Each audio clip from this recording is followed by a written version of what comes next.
Consensus feels responsible, it feels democratic, it feels safe, and that's exactly why it's so dangerous. That's why it destroys momentum. Think about it. From the moment you were a child, you were trained to wait. Wait for agreement from your parents. Wait for feedback from your teachers. Wait for alignment with your friends. Wait for permission from your boss. We're taught that seeking consensus is a sign of maturity. It's presented as the responsible way to make decisions. But in the real world, in actual power structures, consensus is just another word for friction. Consensus is designed to protect comfort. It is not designed to protect outcomes.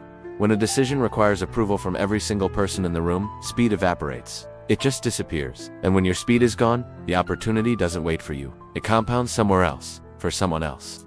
This is why large institutions, big corporations, and government bodies move so incredibly slowly. Consensus is hardwired into their very structure, their DNA. It's a feature, not a bug. And this is precisely why entrepreneurs and startups so often win. They don't have time for endless meetings and group hugs. They win because they actively remove consensus from their decision-making process. The market, whether it's the stock market, the job market, or the market for ideas, rewards one thing above all: decisiveness. It does not reward agreement, it rewards action. If you find that you need consensus before you can act, you need to understand something crucial. You do not own the outcome of your work. You are simply outsourcing responsibility to the group. You're giving it away. And let me tell you, outsourced responsibility never, ever builds authority. It can't. Because consensus creates a system of shared blame. If things go wrong, well, everyone agreed, right? No one is truly accountable. But real power, genuine authority, requires the complete opposite. It demands individual accountability. It demands that someone is willing to stand up, make a call, and own the result, for better or for worse. The hard truth is that most people prefer the safety of the group over the burden of ownership. They'd rather be part of a failing committee than a successful individual. And that is exactly why most people remain replaceable in their careers and in their lives.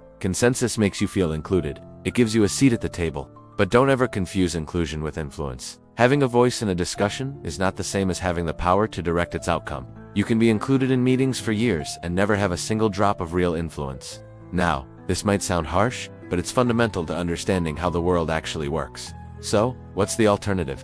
How does real power operate without getting bogged down by group? In part 2 of this series, we're going to break down exactly that. We'll look at how true leaders in business, in finance, and in every field you can imagine make decisive moves and build real authority without waiting for everyone to nod in agreement. We'll explore the practical strategies they use to maintain momentum and seize opportunities. Because at the end of the day, waiting for agreement is the single fastest way to guarantee you stay average. Make sure you resubscribed and have notifications turned on so you don't miss part 2. It's going to be a game changer. Thanks for watching.